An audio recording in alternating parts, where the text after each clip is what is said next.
Good morning बेटा। आज हम लोग पढ़ेंगे कबीरदास का जीवन परिचय। देखो, कबीरदास का जन्म काशी में सन 1398 ईस्वी के लगभग हुआ था। इनका पालन पोषण नीरू तथा नीमा नामक जुलाहा दंपति ने किया। कबीर के जन्म के संबंध में निश्चित पता नहीं था, किंतु किंवदंती के अनुसार किसी विधवा ब्राह्मणी ने इनको जन्म देने के पश्चात लाहर तारा तालाब के निकट छोड़ दिया था। इस प्रकार कबीर को हिंदू तथा मुस्लिम दोनों के ही संस्कार मिले। कबीर का विवाह लोई नामक स्त्री के साथ हुआ था। इनके पुत्र का नाम कमाल और इनकी पुत्री का नाम कमाली था।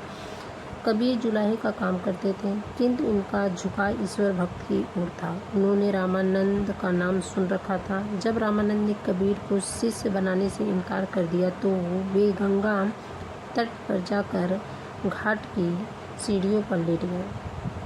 रामानंद गंगा स्नान करने आए तो अंधेरे में उनका पैर कबीर की छाती पर पड़ा।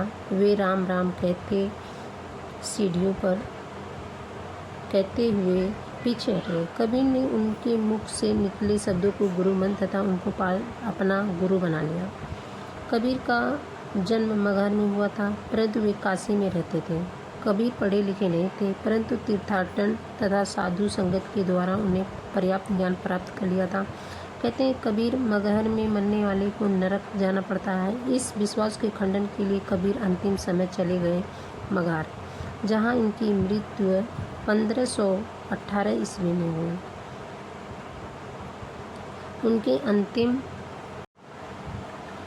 उनके अंतिम संस्कारों के संबंध में हिंदू मुसलमानों में विवाद हुआ, किंतु उनका दाह संस्कार करना चाहते थे तो मुसलमान उनके शव को दफनाना चाहते थे। कहा जाता है कि चादर हटाने पर वहां शव के स्थान पर फूलों का ढेर मिला, जिसको दोनों संप्रदायों वालों ने आपस में बांट लिया और दोनों संप्रदायों में उत्पन्न विवाद समाप्त हो गया। साहित्यिक सेवाएं देखिए कबीरदास की क्या थी।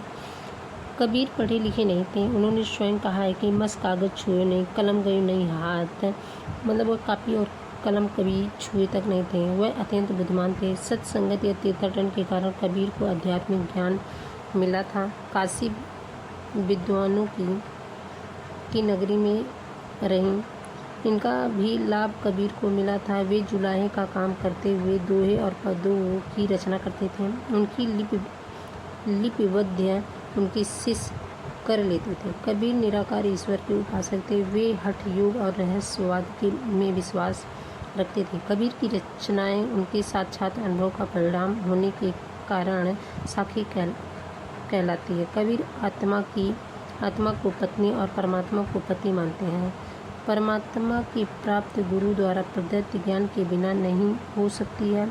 अतः कबीर की विचारधारा में गुरु का स्थान उच्च कोटि का है। उनकी काव्य प्रतिमा उनके गुरु रामानंद जी की कृपा से हुई है, जागृत हुई है। कबीर की रचनाएं हैं बीजक में साखी शब्द रवाएंगे। थैंक यू बच्चों।